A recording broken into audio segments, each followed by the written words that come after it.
Daily. Taste the Daily. Theni மாவட்டம் ஆண்டிபட்டியில் புதிய ஊதிய உயர்வு ஒப்பந்தம் உள்ளிட்ட கோரிக்கைகளை வலியுறுத்தி 23 நாட்களாக போராட்டத்தில் ஈடுபட்டு வரும் விசைத்தறி நெசவாளர்கள் நடைபயணமாக சென்று வட்டாட்சியர் அலுவலகத்தை முற்றுகையிடும் போராட்டத்தில் ஈடுபட்டனர். இதுகுறித்த விவரங்களுக்காக இணைகிறார் செய்தியாளர் விக்னேஷ். போராட்டம் தொடர்பான முழு விவரங்களை வழங்கலாம். வணக்கம். தேனி மாவட்டம் ஆண்டிப்பட்டி அருகே டி சுப்லாவரம் மற்றும் ஜக்கம்பட்டி பகுதியில் செயல்பட்டு வரும் நூற்றுக்கணக்கான விசைத்தறி கூடங்களில் 4000க்கும் மேற்பட்ட விசை நெசவாளர்கள் பணியாற்றி வருகின்றனர். விசைத்தறி கூட உரிமையாளர்களுக்கு நெசவாளர்களுக்கும் இடையே போடப்பட்ட கூலி உயர்வு ஒப்பந்தம் கடந்த ஆண்டு டிசம்பர் 31ஆம் தேதியுடன் முடிவடைந்த நிலையில் புதிய கூலி உயர்வு, போனஸ் உள்ளிட்ட பல்வேறு அம்ச கோரிக்கைகளை வலியுறுத்தி இந்த மாத தொடக்கத்திலிருந்து நெசவாளர்கள் வேலை நிறுத்த போராட்டத்தில் ஈடுபட்டு வருகின்றனர்.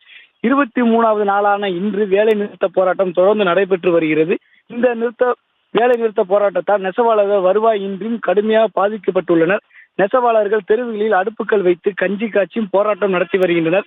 இந்த நிலையில் வேலை நிறுத்த போராட்டத்தை முடிவுக்கு கொண்டு வர அரசு அதிகாரிகள் நடவடிக்கை எடுக்கவில்லை என்றும், கூலி உயர்வு பேச்சுவார்த்தைக்கு விசைத்தறி உரிமையாளர்கள் ஒத்துழைக்கவில்லை என்றும் கூறி இன்று டி சுப்லாவரத்திலிருந்து பெண்கள் உட்பட 500க்கும் மேற்பட்ட நெசவாளர்கள் சுமார் 5 கிலோமீட்டர் தூரம் தொலைவில் ஆண்டிப்பட்டியில் உள்ள வட்டாட்சியர் அலுவலகத்துக்கு நடந்தே சென்று தங்களது கோரிக்கையை வலியுறுத்தி முற்றுகை போராட்டத்தில் ஈடுபட உள்ளனர்.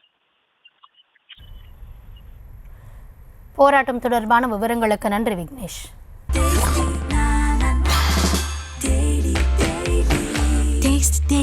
Taste the Daily.